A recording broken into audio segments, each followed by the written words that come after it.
Hey guys, Connor here and welcome back to Star Wars Central, the Battlefront 2 open beta that we've been waiting for news on since before EA Play has been fully revealed. It's going to be taking place between the 6th and the 9th of October for most people, but if you pre-order Battlefront 2 you do get early access, and can get into the beta on the 4th of October, which means 5 days of beta access in total. Now, even if you don't pre-order for the early access, that's still 3 full days, and I really wouldn't be surprised if the beta does get extended a day or two for the community. Anyway, we know exactly when the beta is taking place thanks to this article on the Battlefront 2 website. But what about what's in the beta?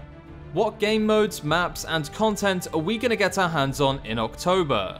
Well, actually they did talk about this as well. The article posted to the Battlefront 2 website revealed that the open beta is going to focus on the Galactic Assault game mode on Naboo, which is of course the same game mode and map that we saw at EA Play. So for anyone wanting to see something new on the ground combat side of things, I'm afraid it's going to be the same as EA Play.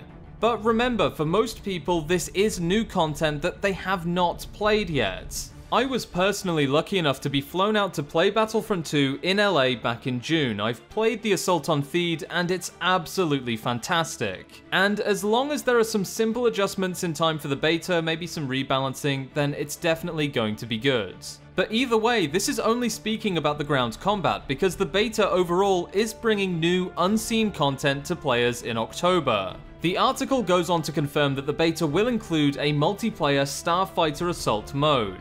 Here's what Jared Petty, a community manager at EA, had to say. "We're not sharing all of the details around this yet, but we can tell you that you'll be able to take part in an epic Starfighter Assault set during the original trilogy era, piloting an assortment of Star Wars' greatest ships in an objective-based, multi-stage battle. You'll be learning much more about starfighters in Star Wars Battlefront 2 at Gamescom." End quote. So firstly, we learned that Gamescom is going to be huge for Battlefront 2, which is no real surprise. It's one of the last major events EA has a regular presence at before the release of Battlefront 2 in November. It makes sense to have Gamescom as a big reveal, not just because it's strategically placed, but also because it's a huge event. Literally hundreds of thousands of players turn up for this. Last year alone was 345,000 people. Which, when you think about it, cramming that many people into a convention center is just absolutely insane. By the sounds of it, the way he said we'll be learning more about starfighters specifically leads me to believe the gameplay they're going to show at Gamescom is going to focus on the space battles of Battlefront 2. Perhaps even if they show the single-player campaign, it will focus on a mission that takes place in space or aboard a space station. We already know that at least one mission takes place in space, so it's not too far of an assumption.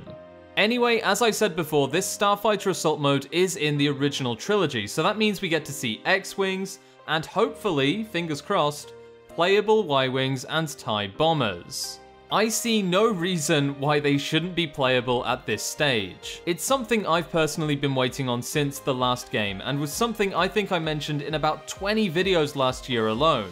It meant a lot to me that my favorite vehicle in the Star Wars universe wasn't playable, and I was really hoping that the Death Star DLC would bring playable Y-Wings, or at the very least integrate them in a way that was actually meaningful. Having them as part of the objective is one thing, but they weren't really part of the world. Sure, you could destroy them somewhat, but they were just a glorified caravan. Their hitboxes and aim-assisted tracking was way off. And just in general, they felt more like a prop than anything else. This is where I do hope and have confidence that Battlefront 2 is going to be different. DICE and Criterion have already shown with the vehicles and with the game in general that they are willing to take risks and really branch out in terms of content and player control. The N1 Starfighter, Vulture Droid, and V-Wing that I played at EA Play in June were absolutely fantastic. They got the controls absolutely perfect, and the vehicles have depth behind them, progression, and things that we can change, which is something I've been waiting on since the last game. This is why I'm optimistic for space battles in Battlefront 2, and why the Starfighter Assault mode in the open beta in October should be incredible.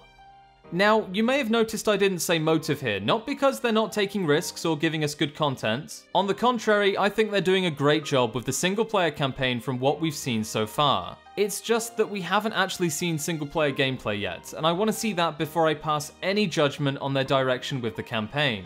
So it's not that they're doing anything wrong, it's just that we've got to wait until D23 or Gamescom to really understand what direction they're going to take the campaign. So that's it for the news in this video.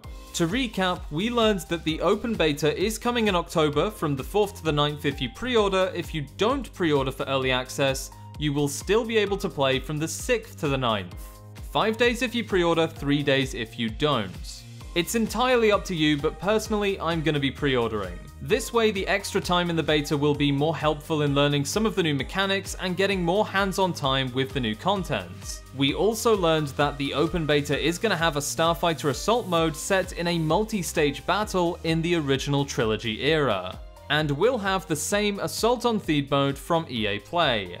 Anyway, that's it for this quick update. I'll be back tomorrow with another video on Star Wars Battlefront, not Battlefront 2, Battlefront 2015, where I'll be focusing on the legality of modding.